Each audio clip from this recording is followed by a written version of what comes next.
Habían familias que no abrieron las cortinas de estas tiendas departamentales. Pero como lo estaban haciendo varios, pues hay que hacerlo, ¿no? Ese es el pensamiento de muchos cristianos hoy en día. Tú no puedes pensar igual. Tú no puedes seguir la corriente de este mundo, sea del mismo gobierno. La Biblia nos dice que nos sometamos a las autoridades, pero si el gobierno te dijera que ya no puedes leer la Biblia, ¿te puedes someter a eso? Por supuesto que no. Si el gobierno te dice que ahora tú tienes que matar a tus hijos que vienen en el vientre de tu esposa, por supuesto que no podrías hacer eso. No puedes hacerlo porque va en contra de la autoridad del Señor Jesucristo. Así que por encima de cualquier gobierno está la autoridad del Señor Jesucristo. Entonces entiende algo. La culpa no la tiene este sistema. La culpa no la tiene el diablo. La culpa no la tiene el mundo. El día que tú mueras, tú no vas a poder echarle la culpa al diablo ni echarle la culpa a la sociedad. Cada cosa que tú hiciste en esta tierra, vas a ser juzgado tú de ti mismo bajo tu propia responsabilidad. Una persona que no tiene a Cristo dentro de él, que no tiene el Espíritu de Dios dentro de él, siempre lo vas a escuchar quejándose del gobierno y de todos tienen la culpa menos yo. Pero una persona que Cristo ya vive dentro de él va a poder vencer a la sociedad, porque esta es nuestra fe, la fe que vence al mundo, dice la Escritura. Va a poder vencer al pecado, va a poder vencer las artimañas de Satanás y al final va a prevalecer. Un hijo de Dios siempre prevalece en contra de las huestes de maldad y contra el poderío del pecado. Eso nos caracteriza como los hijos de Dios que somos. Podremos ser tentados, atribulados. Podremos caer y 7 veces cae el justo, pero vuelve a levantarse. Podremos ser derrotados en una batalla, pero al final de todo el Señor siempre nos va a levantar porque es su gloria. Así que lo que nos tiene que quedar claro es que la culpa no está en el mundo material, sino en el mundo espiritual, aunque el mundo espiritual se manifiesta en este mundo material. El pecado se manifiesta en todas partes. Se manifiesta en tu cuerpo, vas envejeciendo. Se manifiesta en las cosas, se van desgastando. Se manifiesta en todos lados el pecado. Así que lo que tienes que entender es que no tienes lucha contra carne y sangre, sino contra una gran multitud de maldad. Pero entonces, la vida interna es a lo que nos tenemos que enfocar. Dios no te salva por obras, pero te va a juzgar según tus obras. Entonces, lo que te está faltando en medio es tu vida interna, tu corazón, tu alma, tu espíritu, tus motivos e intenciones. Porque de dentro del corazón, ya lo aprendimos, salen los malos pensamientos, pero también de dentro del corazón va a salir el que tú puedas ver las obras de Dios, puedas oír las obras de Dios y puedas andar en las obras que Dios ya preparó de antemano para que andes en ellas. Quiero que me acompañen a Santiago capítulo 2 para que entendamos el ejemplo de las obras. Santiago capítulo 2. Santiago, que es Jacobo va a tomar un ejemplo del Antiguo Testamento para hablar de las obras de la fe. Esas obras que dan testimonio que somos hijos de Dios. En el Antiguo Testamento, en Génesis capítulo 12, después de toda la confusión de Babel y cuando las naciones ya se han forjado en otros lugares, hay muchos idiomas, Dios escoge a un hombre ahí en Mesopotamia, en los caldeos, este hombre llamado Abraham. Abraham tiene más de 3000 dioses. Y entonces Dios le habla a Abraham y le pide que deje su casa. Ahora, no era una casita geo, ni una casita ara, no era una casa nacional. Abraham era rico, tenía un patrimonio. No era un terreno y no era una hectárea. Estamos en la época de los caldeos, en donde tienes grandes porciones. No eran ciudades urbanizadas como hoy en día, en donde te compras un terreno de 50 metros cuadrados y ya eres rico. No. Y Dios le está diciendo a Abraham deja tu tierra y tu parentela. No solo tu herencia, no solo tus riquezas, sino también a tu familia. Déjalo. Entonces, el papá de Abraham sale. Ahí comenzó la obra de Dios. Si ustedes ponen atención en Génesis, el primero que salió de la tierra de los caldeos no fue Abraham, fue su papá. Y su papá muere. Y Abraham continúa con esto. Sin que él se diera cuenta, ya se estaba suscitando la obra que Dios tenía preparado para Abraham. Y entonces, Abraham es conocido como el padre de la fe. Dejó todo. Y no tenía la Biblia, no había YouTube para predicaciones cristianas, no había premio Zarpa para canciones cristianas, no había nada de eso. Y por cerca de 15 años, 20 y 30 años, Dios no le hablaba diario. Una sola vez escuchó a Abraham y fue suficiente para sustentar su fe. Ahora, me habló Dios. ¿Cuál? Si hay 3000 dioses. Él estaba seguro que era un Dios diferente. Era el Dios del linaje y la genealogía desde Adán, porque Abraham desciende directamente del linaje de Adán. Así que ellos tenían esta creencia de que el Dios del Edén les había dado una promesa. Abraham tenía una fe basado en una palabra que era una herencia. Así que Abraham es el padre de la fe. Si nosotros leemos la vida de Abraham, deja todo, su tierra, su parentela, anda de aquí para allá como forastero y peregrino, estableciéndose en un lugar, yéndose a otro, estableciéndose en otro. Él es un hombre de fe, es un peregrino en esta tierra. Sin embargo, llega el momento en el que Dios le cumple la promesa a Abraham, le promete un hijo, se lo da. Su hijo Isaac tiene cerca de 20 años y Dios le dice a Abraham, Abraham, ya le cambió el nombre: quiero que me ofrezcas a tu hijo en sacrificio, a tu único hijo. Así que Abraham toma la leña, toma todo y va caminando con su hijo al monte Moriah. El hijo le pregunta: oye, padre, me estás amarrando las manos. Padre, ¿dónde está el sacrificio? Y Abraham le dice: no te preocupes, ustedes lo ven en muchas tiendas. Jehová Jireh, Dios proveerá. Pero está hablando de Cristo, esa frase. Entonces, Abraham acuesta a su hijo, no sabemos si lo recuesta, levanta el cuchillo y cuando tiene el cuchillo encima para que mate a su propio hijo, entonces Abraham es detenido por la voz de Dios. Abraham, detente. Ahora sé que no me niegas nada. Eso, hermanos, es una obra de fe. Santiago, capítulo 2. Santiago. Voy a comenzar a leer el verso 14. Hermanos míos, ¿de qué aprovechará si alguno dice que tiene fe y no tiene obras? ¿Podrá la fe salvarle? Y si un hermano o una hermana están desnudos y tienen necesidad del mantenimiento de cada día, y alguno de vosotros les dice: id en paz, calentaos y saciaos, pero no le dais las cosas que son necesarias para el cuerpo, ¿de qué aprovecha? Así también la fe, si no tiene obras, es muerta en sí misma. Pero alguno dirá: tú tienes fe y yo tengo obras.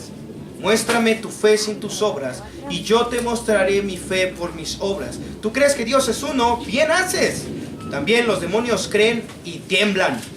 Mas quieres saber, oh hombre vano, que la fe sin obras es muerta. ¿No fue justificado por las obras Abraham nuestro padre cuando ofreció a su hijo Isaac sobre el altar?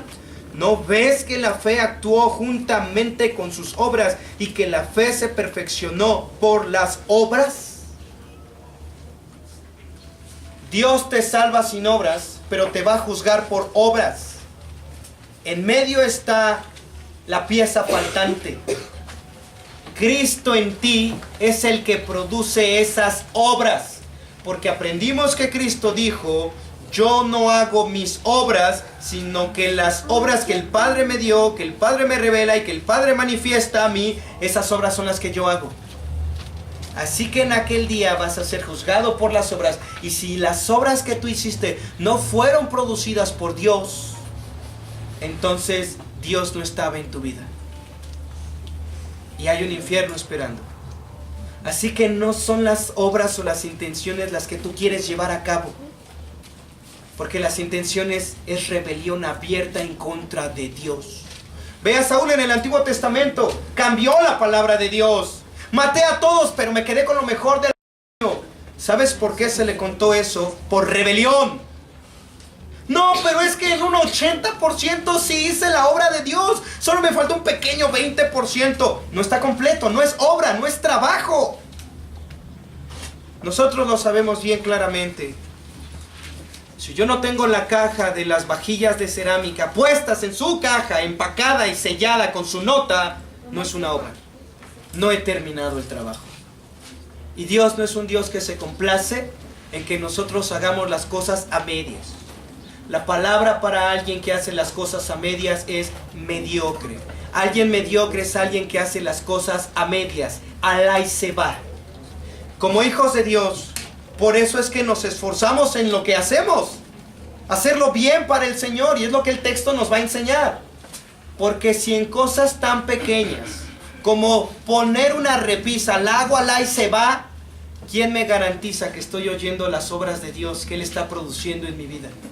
Entonces después voy a hacer todas las cosas alá y se va. Voy a llevar así mi vida hasta el día en el que muera.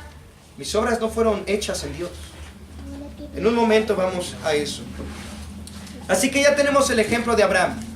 Sus obras la fe fue acompañada de obras. Así que las obras determinaron que lo que Abraham estaba haciendo era una obra de Dios en su vida. Era una obra de Dios en su vida. Noten, ¿tú te atreverías? Bueno, mejor no lo pregunto porque algunos padres quizá lo han pensado, ofrecer a sus hijos en sacrificio y calmar la ira de Dios sobre sus familias. No lo hagan. Pero ¿te atreverías a tomar? ¿A qué padre se le ocurre hoy en día tomar a su hijo y ofrecerlo en sacrificio? Porque sí los hay. ¿A quién? A una persona que está mal de su cabeza. ¿Te imaginas ver a una persona en este tiempo que se vaya a un monte a ofrecer sus hijos? Todavía en el río Ganges, ahorita mismo están ahogando algunas familias a sus niños para sus dioses en la India. Para satisfacer la ira de sus dioses. Están mal de la cabeza, dicen otras personas. Pero ¿por qué no juzgamos así a Abraham? ¿Por qué no decimos que Abraham estaba mal de la cabeza? ¿Cómo se te ocurre, Abraham, tomar a tu hijo y ponerle el cuchillo encima? Lo acabas de traumar. Ya nunca va a poder llegar a su máximo potencial en su vida. Acabas de hacer de Isaac una persona introvertida. Ya no tiene seguridad de salir a la calle. Ya ni siquiera puede hablar contigo como un hijo con su padre. Acabas de romper la comunión entre tú y él. Abraham, estás mal de la cabeza. ¿Qué te pasó? ¿Por qué no juzgamos así a Abraham? ¿Por qué además de no juzgarlo lo exaltamos? Es un padre de la fe, es un hombre de fe. ¿Sabes por qué? Porque nada que viene de Dios es descabellado. Y cuando llegas a actuar única y exclusivamente conforme a la palabra de Dios, Dios siempre va a manifestarse. Recuerdo a ese joven que sus hermanos se casaron, pero no salieron de su casa. Y este joven es creyente. Y él dijo, pues no tengo a dónde vivir, pero a mí la Biblia me dice que si me caso, dejo a mi padre y a mi madre y me voy. Por supuesto, el padre le dijo a ese joven, aquí está tu cuarto, siempre que tú quieras puedes volver a tu habitación, siempre va a ser tu habitación. Tiene las puertas de la casa abiertas. El padre estaba esperando que el hijo volviera a la casa una semana, pues sin casa y sin trabajo, ¿cómo va a sustentarse? Acaba de casar. Pero ese hijo no volvió. Porque su idea descabellada de salirse de su casa fue basada en la palabra de Dios. Tú si te llegas a casar, joven, y no tienes un trabajo estable, y si no tienes nada, ¿te saldrías de tu casa? Te van a decir que estás loco. Te van a decir que estás loco. ¿Sabes lo que te va a decir? Primero tu mamá, mi niño, no te vayas. Una semanita en lo que vas haciendo el nidito de amor. Y el padre va a decir, no, mijo. Pues si te vas mínimo, yo te pago el primer mes de renta para que veas que te estamos apoyando. Si tú como joven dices, no, Padre, mi Dios suplirá todas las cosas. Madre, no llores, ya tuviste a tu hijo tantos años. Ten fe, busca al Señor, madre. Te amo en el Señor. Nos vemos, adiós familia, que Dios los bendiga. Te van a decir que estás loco. Y muchos cristianos hoy en día siguen en la casa de sus padres porque no hay obras de la fe. No hay obras de la fe. Hay familias que comenzaron con un mes y tienen 10 años viviendo en la misma casa. 15 o 20 años. ¿Por qué? Porque acaba de subir la gasolina. Y menos me alcanza para la renta de un departamento. ¿Sabes dónde están las obras de la fe? ¿Sabes dónde están las obras de la fe? Vuelvo a releer Santiago capítulo 2, verso 22. ¿No ves que la fe actuó juntamente con qué? Con sus obras. Tú dices que tienes fe, quiero ver tus obras. No es que yo tengo fe que Dios me va a proveer y me va a proveer y me va a proveer. Quiero ver tus obras. Quiero ver tus obras. Muchos cristianos hoy en día también dicen, Dios proveerá. Sí, pero quiero ver tu trabajo. ¿Tienes un trabajo estable? ¿Es estable tu trabajo? ¿Es seguro tu trabajo? No, pero Dios proveerá. Eso es precisamente lo que es lo contrario a la fe. Porque la fe es una seguridad. Me meto a un trabajo estable y entonces digo, Jehová Jireh, ¿qué es? Dios proveerá. Pero el hacer lo contrario a eso es tentar a Dios.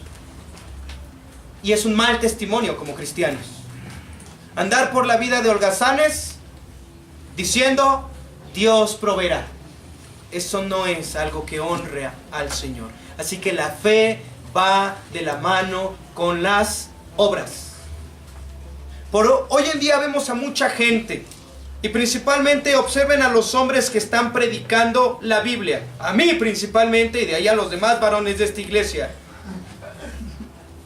Ahí está este hombre, cada domingo se levanta a predicar. Háganle un autoexamen al pastor. ¿Cuáles son sus obras de la fe? Cuénteme.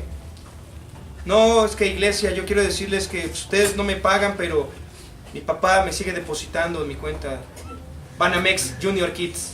Me sigue depositando. ¿Eso es una obra de la fe? Hay muchas personas que hoy en día dicen, yo tengo fe en el Señor, Él me ha dado estos brazos para trabajar. Con sus programas del gobierno, confiando en que voy a perder mi programa del gobierno. Muéstrame tu fe con tus obras, en donde empiezo a quitar mis muletas. Yo no me voy a agarrar de este mundo. No me voy a agarrar de este mundo. Voy a ser como Abraham, que pagó el sepulcro de su esposa, y como David, que para construir el lugar donde iba a ser el templo de Dios, no aceptó que se lo regalaran. ¿Saben lo que contestó David? No voy a aceptar nada que no me haya costado. Lo que hizo Pablo en el Nuevo Testamento fue, aunque yo podría vivir de sus ofrendas, voy a trabajar para darles un testimonio de lo que Dios hace en nuestras vidas. Ahí está la fe con las obras. Están actuando. Yo digo que creo en el Señor, pero realmente mi vida manifiesta eso en el exterior. Está manifestando completamente eso en el exterior. Hermanos, tenemos que salir de nuestra comodidad espiritual. Porque si no lo haces ahorita, el día que mueras vas a salir completamente de tu comodidad espiritual para ser juzgado. Son tus obras aprobadas por Dios, producidas por Dios, dadas por Dios. Porque si esto no está sucediendo en tu vida ahorita, ahora, si tú no eres como este rey Ezequías, que viene el profeta Isaías y le dice, ordena tu casa porque de cierto morirás. Si tú en este tiempo presente no has comenzado a ordenar tu vida de tal forma que se comiencen a manifestar que cada decisión que tomas está basada en la palabra de Dios, ¿qué garantía tienes de que eres una oveja del Señor? Hasta donde yo sé, si yo voy a un lugar a comprarme un borrego y le digo, oiga, ¿cuánto es su borrego? ¿Cuál? Ese que hace oink oink. Estoy equivocado. Estoy equivocado. Hasta donde yo sé, el borrego le hace B, no oink oink. Por su sonido lo identifiqué, sin verlo. Pero además, ya que lo veo, no puede tener borrega el cerdo. No tiene lanita. De la misma manera, en esta tierra no podemos pasar creyéndonos algo que no somos. Si yo digo hoy, y si yo tengo que estar comprándome moralidad y calmando mi conciencia todo el tiempo, pegándome lanita en mis espaldas para creer que soy una oveja del Señor, yo te suplico que vayas urgentemente a hacer cuentas con Dios y le digas: no soy lo que creí que era. No lo soy. No lo soy. Mis obras no dan testimonio de que soy tu hijo, porque todo el tiempo estoy hablando de mis palancas, de mis contactos. Todo el tiempo estoy hablando de todos los que alrededor en los que me apoyo. Pero nunca he dejado todo eso para solo confiar en ti y solo en ti. Y Abraham, como ejemplo, lo que hizo fue confiar solamente en Dios. Hermanos, la diferencia entre Abraham y nosotros es que Abraham no tenía la Biblia. ¿Sabías que más de 700 veces en el Antiguo Testamento Dios te dice no temas? El año tiene 365 días. Te alcanza aproximadamente para que 2 veces al día, en 2 versículos diferentes, tú leas el texto y recuerdes que Dios te dice no temas. Deberíamos de ser la gente más valiente de esta tierra, los más definidos y los más determinados. Para eso es la fe en la palabra. Leo y vivo conforme a eso. No lo dejo para después. Segundo ejemplo que quiero que tomemos en Marcos capítulo 2. Marcos capítulo 2. Hoy terminamos de leer como iglesia Marcos, ¿verdad? Hoy nos tocó leer Marcos 15 y 16. Marcos capítulo 2, el título quizá diga: Jesús sana a un paralítico. La casa está donde el Señor Jesucristo está predicando. La casa está saturada de gente, no cabe nadie, todos están amontonados. Y de repente se empieza a abrir el techo donde el Señor Jesús está predicando y empiezan a descolgar una especie de camilla, un lecho, y ahí hay un paralítico. La cama va descendiendo, el lecho va descendiendo frente al Señor Jesucristo y se ven unas pequeñas cabecitas en la parte de arriba que están descargando con esas cuerdas. El paralítico cree que Jesús lo puede sanar, pero el paralítico no puede ni siquiera levantarse de su lecho. Pero el paralítico no está solo, tiene amigos. Así que si hacemos cuentas, el paralítico debió de haber convencido a sus amigos. A ver, tú, suponte que eres un paralítico y sabes que viene un hombre que tiene el poder de sanarte. Dile a tu amigo abogado: amigo abogado, ¿no me podrías ayudar a ir allá con ese hombre? Y te diría el abogado: lo siento, tengo unas licitaciones. Amigo doctor, ¿no podrías ayudarme? Ya que tú no me ayudaste, llévame con este hombre de Nazaret. Y diría: tengo una cirugía pendiente. Amigo, tú que no trabajas, pero te acabas de comprar esto nuevo, ayúdame, llévame. Lo siento, tengo que disfrutar esto nuevo, porque ¿qué tal si no sirvió mi garantía? Y tengo que ir a hacer válida de una vez mi garantía. Muchos pretextos le pudieron haber dado. Pero ¿sabes? El paralítico no era el único que tenía fe. Sus amigos creían que Jesús tenía el poder de sanarlo, así que quizá fue al revés. Los amigos vinieron: oye amigo, ¿sabes lo que pasa? Allá está ese hombre que te puede sanar, vamos, te llevamos. No, déjenme, no hay solución para mi vida, yo soy un paralítico. ¿Sabes lo que hicieron los amigos? Lo levantan, lo cargan, lo llevan y lo descuelgan frente al mismo Señor Jesucristo. Entonces en Marcos capítulo 2, versículo 4, y como no podían acercarse a él a causa de la multitud, descubrieron el techo de donde estaba y haciendo una abertura bajaron el lecho en que yacía el paralítico. Verso 5, y al ver Jesús la fe de ellos, me detengo. ¿Qué? ¿La fe se puede ver? Vuelvo a leer el texto. Y al ver Jesús la fe de ellos. Sí se puede ver. La fe se manifiesta en las obras.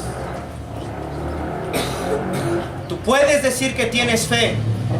Y puedes andar por la calle con una pancarta gigante de Jesús es el Señor.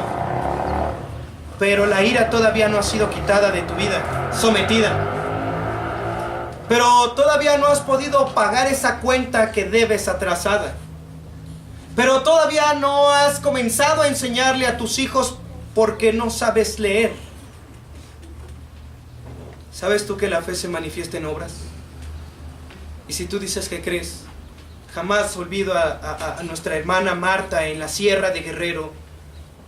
60, 70 años, no fue a la escuela, pero todas las tardes, después de hacer el quehacer, se sentaba a leer la Biblia. ¿Cómo aprendió a leer? A sus 60 años, leyendo la Biblia. Empezó a repetir los sonidos hasta que empezó a unir palabras. Esa señora me parte el corazón, porque se sentaba a leer la Biblia todas las tardes, sin jamás haber ido a la escuela, porque ella decía, yo quiero saber lo que dice mi Señor. Se manifiesta su fe. Ella dice, yo creo que Él me puede hacer leer, yo creo que Él me puede enseñar. Y Él, y solo Él. Y su fe se manifestó por sus obras. Su fe se manifestó por sus obras. Yo quiero ver tus obras de fe. ¿Qué obras de fe tienes? Obras donde solo Cristo dice la palabra. A ti te digo, levántate, toma tu lecho y vete a tu casa. ¿Cuántas veces has escuchado única y exclusivamente la voz del Señor diciéndote, hágase conforme a tu fe? Y suceden estos eventos sobrenaturales, milagrosos. Nosotros todo el tiempo estamos planeando nuestra vida, controlando nuestra vida. Pero eso no son obras de fe. Las obras de fe las produce Él, como te acabas de dar cuenta. Dios le dijo a Abraham, detente. Y Él hizo que un sacrificio, un pequeño cordero estuviera allí. Y Abraham ofreció al cordero en lugar de a su hijo. De la misma manera Jesús aquí está deteniendo al paralítico. Levántate, toma tu lecho y vete a tu casa. Eso es lo que está sucediendo en este momento, ¿entendemos? Así que, repito la idea.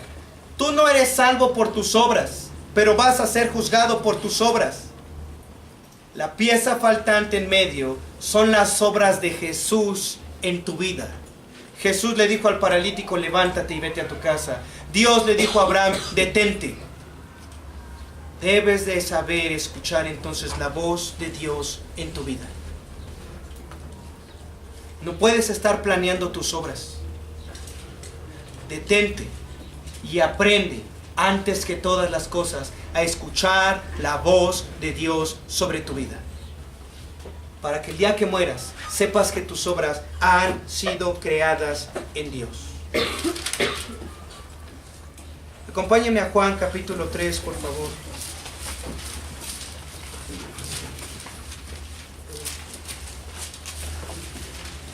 Juan capítulo 3, versículo 16, lo han leído muchas veces. Porque de tal manera amó Dios al mundo, que ha dado a su Hijo unigénito, para que todo aquel que en Él cree no se pierda, mas tenga vida eterna. Porque no envió Dios a su Hijo al mundo para condenar al mundo, sino para que el mundo sea salvo por Él. El que en Él cree no es condenado, pero el que no cree ya ha sido condenado, porque no ha creído en el nombre del unigénito Hijo de Dios.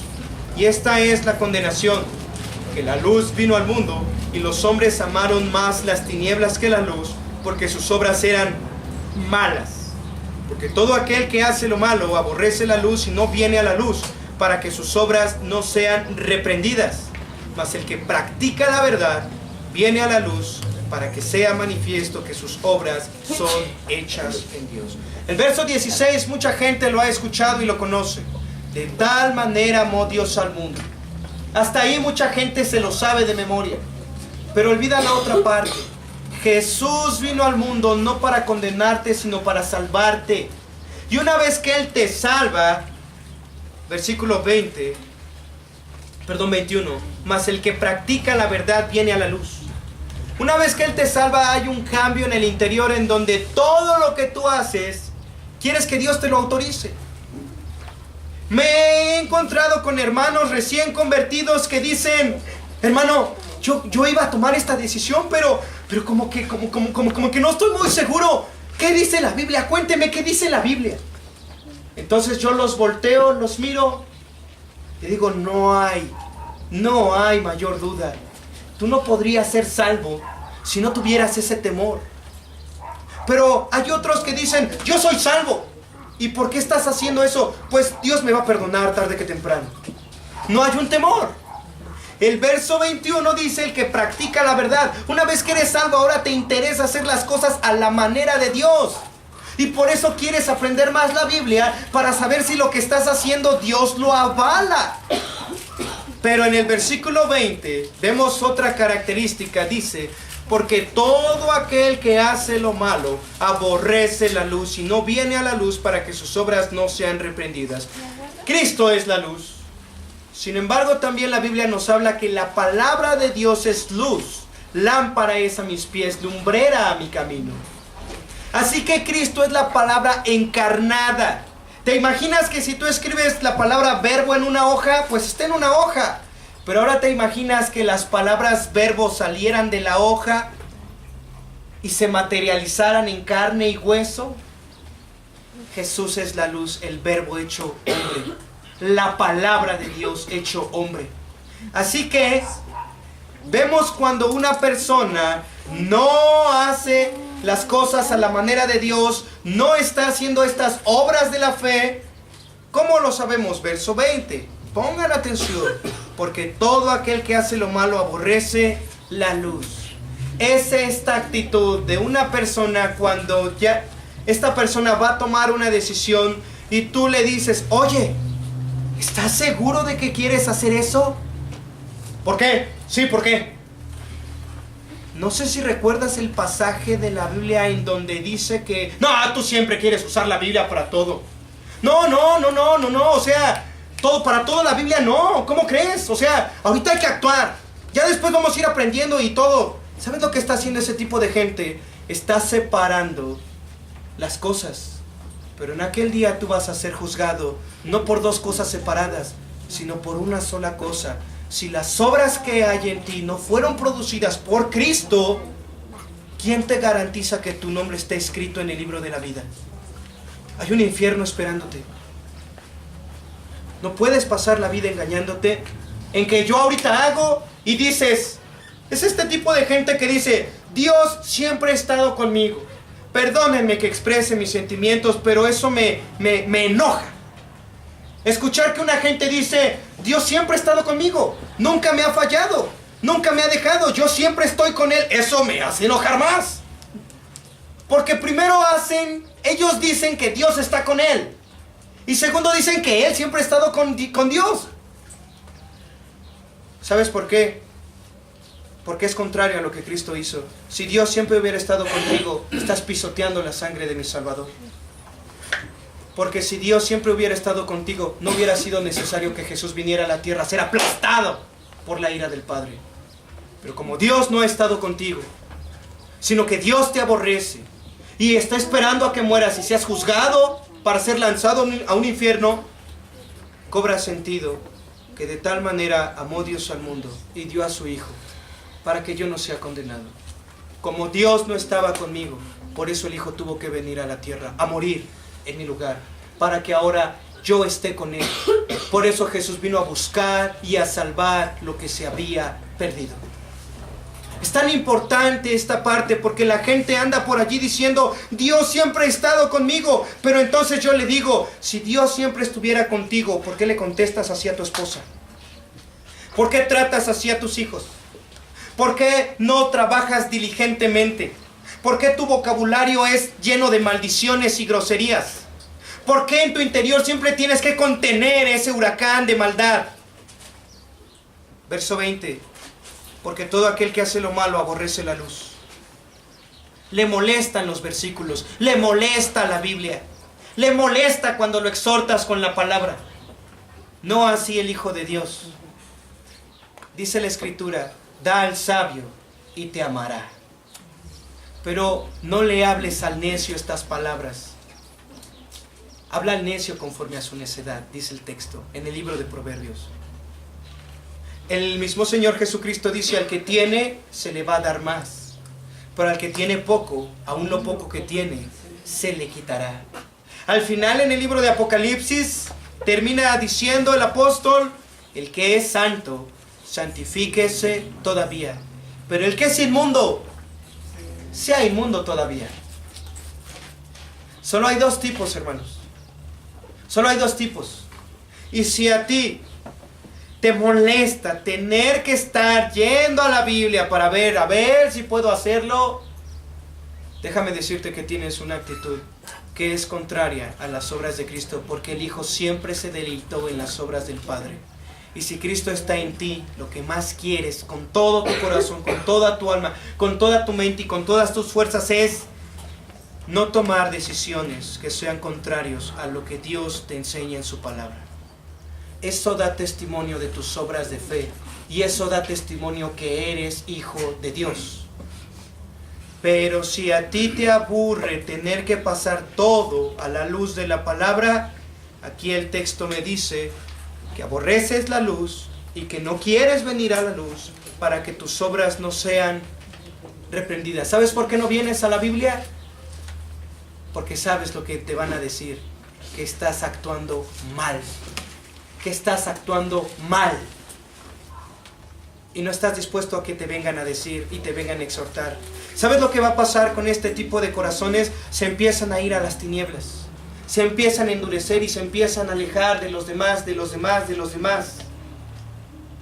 Eso no es lo preocupante. Lo preocupante es que no han entendido que van a morir y que su alma está en juego. No es sencillamente, no me congrego, no leo la Biblia, no, va más allá. El lado contrario a no creer es creer, pero ambas cosas se manifiestan por sus obras. Tú puedes saber cuando una persona no está creyendo por sus obras. Y puedes saber cuando una persona está creyendo por sus obras. Los vas a escuchar a ellos dándole la gloria a Dios. Los vas a escuchar diciendo, gloria a Dios.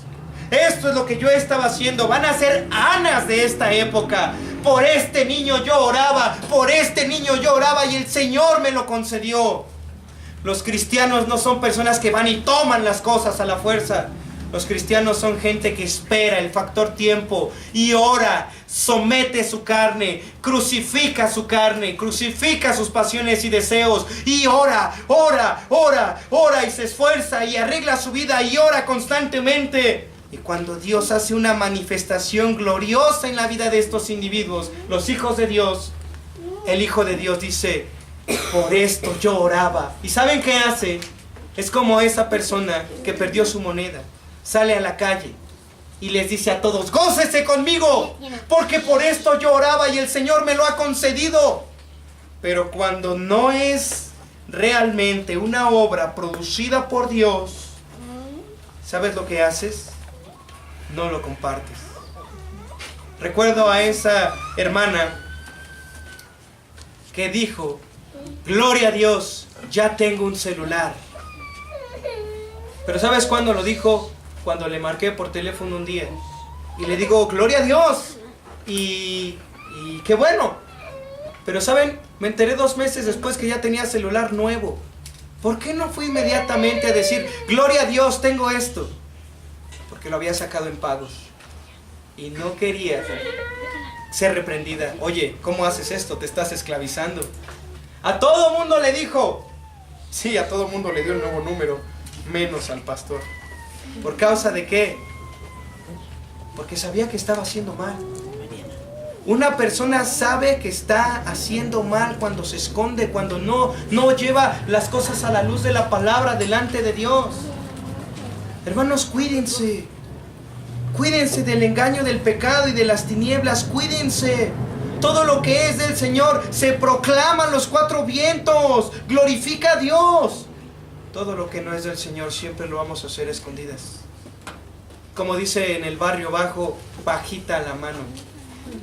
No lo vamos a estar diciendo a todos. Piensen en esto. No vas a poder detener la locomotora. Las vías ya fueron colocadas. Y vas a morir un día. Lo que tanto oro al Señor es porque entiendas que tienes un alma. Y que ser salvo no es solamente decir yo soy salvo. No. Ser salvo es el veredicto que da Dios sobre tu vida. Tú eres mi hijo. O tú no eres. Así que lo primero que tienes que hacer es ve y descansa. Ven a Cristo y descansa. Arregla cuentas con el Señor, descansa. Es la primera obra que Dios va a producir en tu vida, la obra de arrepentimiento, la obra de fe, la obra de un reposo. Ven a Cristo y descansa. Todo lo que tú no vas a poder quitar de tu conciencia, Cristo ya lo quitó en la cruz del Calvario hace 2000 años. Tienes que venir a Cristo ya. Esa es la primera obra que Cristo va a producir en tu interior. Es la primera obra. Así que no intentes construir un hospital diciendo que Dios te habló y te dijo, Dios quiere que haga un hospital, Dios quiere que haga un orfanato. No. Primero cuéntame de la gran obra que Dios ya hizo en tu vida. La obra de salvación. Cuéntame cómo fuiste salvado. No cuando te cambiaste de iglesia ni de congregación. No me hables como otros cristianos. Es que en mi iglesia hay ministerio de alabanza, tenemos ministerio de radio, tenemos ministerio de evangelismo y ministerio de todo. Hasta ministerio de caballeriza. Hay todo tipo de ministerios. Y hay cristianos que te hablan de todo lo que hacen en la iglesia, pero nunca te pueden contar cuándo el Señor los salvó. Nunca. Nunca. La primera obra que Dios va a producir en tu vida entonces, por la que vas a rendir cuentas en aquel día, va a ser la obra de salvación. Y en aquel día vas a ser juzgado según tus obras. Pero si Cristo te salvó y viviste conforme a esas obras, no creo que vayan a ser malas obras, sino buenas obras, donde hay recompensas y hay coronas. Así que, hermanos, entiendan esto. No digas que crees, sino va de la mano con obras de fe. Y no empieces a presumir que Dios te habló y te dijo que te vayas de misionero a Taiwán, si primero no sabes explicarme cómo fuiste salvado. Que Dios nos ayude. Padre Celestial, gracias por tu bendita palabra. Gracias, Señor, porque al estar en esta tierra hay un propósito por el cual estamos en esta tierra. Tú hablas de nosotros, nosotros no podemos hablar de ti en cuanto a nuestras obras. Eres tú quien da el testimonio. Eres tú quien asegura que nuestras obras están siendo producidas por ti y en ti. Padre Santo, y si hemos pecado al desobedecerte, si hemos torcido tu palabra, si acaso hemos engañado o hemos mentido, no a ti, sino a nosotros y a la gente de nuestro alrededor, queremos pedirte que nos perdones. Reconocemos que somos torpes y que muchas veces queremos forzar las cosas, no por causa de que tú no seas fiel, sino por causa de que nosotros no creemos. Por eso es que actuamos locamente muchas veces, porque te damos la espalda y pecamos contra ti. Nos volvemos rebeldes y añadimos pecado a nuestro pecado. Perdónanos, Señor, y permítenos volver al buen camino de tu palabra. En esta vida de paz, de reposo, en donde tú haces la obra, en donde no hay temor, no hay miedos, no hay tinieblas, sino únicamente donde hay luz, donde hay paz, hay gozo, hay misericordia, hay toda buena obra. Te rogamos, oh Dios, que nos hagas entender tu palabra y la enseñanza y que nos permitas ser renovados a la imagen de tu Hijo Jesucristo, quien nunca pecó, quien jamás codició y jamás se cargó, sino que siempre estuvo en perfecta armonía y comunión contigo. Te rogamos que nos permitas esto, Señor. Te rogamos por todo. En Cristo Jesús oramos. Amén. Vamos a cantarle al Señor.